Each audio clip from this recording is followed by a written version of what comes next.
Il-Prim Ministru Robert Abela se jindirizza s-27 laqgħa għolja tal-198 pajjiż firmatarju tal-Konvenzjoni Qafas tan-Nazzjonijiet Magħquda dwar it-tibdil fil-klima.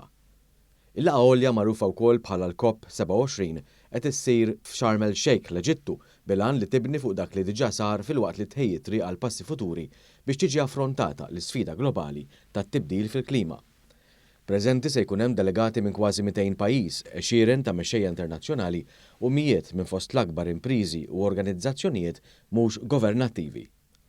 Din il-Konvenzjoni Qafas tan-Nazzjonijiet Magħquda hija trattat internazzjonali li ntlaħaq bil fuqu fil-laqgħa għolja dwar id-dinja li kienet saret f'Rio il-Brażil fl-1992. Il-konvenzjoni tiffoka fuq l-impenn biex il-konċentrazzjonijiet tal-gassijiet b'effett ta' serra fl-atmosfera jiġu stabbilizzati għal livell li ma jwassalx biex l-attivitajiet tal-bniedem jinterferixxu b'mod dannuż fis-sistema tal-klima. Jakkumpanjaw lil Prim Ministru hemm il-Ministru responsabbli mill-Ambjent Mirjam Dalli, id-Deputat tal-Gvern Carmelo Abela u l-Ambaxxatriċi Maltija tibdil fil-klima Simon Borġ.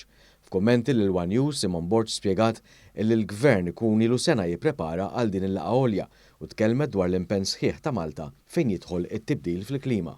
Malta tagħti dan il-messaġġ importanti li għalina l-ġlieda l-bidla fil-klima hija xi ħaġa li nagħtuha l-ogħla importanza. Malta ħadd tkun minn ta' quddiem flimkien anke mal-pajjiżi tal-Unjoni Ewropea biex tisħaq li l-temperatura tal-pjaneta trid tibqa' titla mhux iżjed minn 1.5 degrees ħalli b'dak il-mod il-ħsara tkun limitata ħafna. Nisperaw li pajjiżi oħra ikunu ambizzjużi bħal pajjiżi tal-bqija tal-Unjoni Ewropea, inkluża Malta. Il-Professur Simon Borġ ġibdet l-attenzjoni għal bżonn urġenti li l-kwistjoni tat-tibdil fil-klima tittieħed b'serjetà kbira għax tista' fl-aħħar mill-aħħar twassal għat-tmiem tal-ħajja fid-dinja.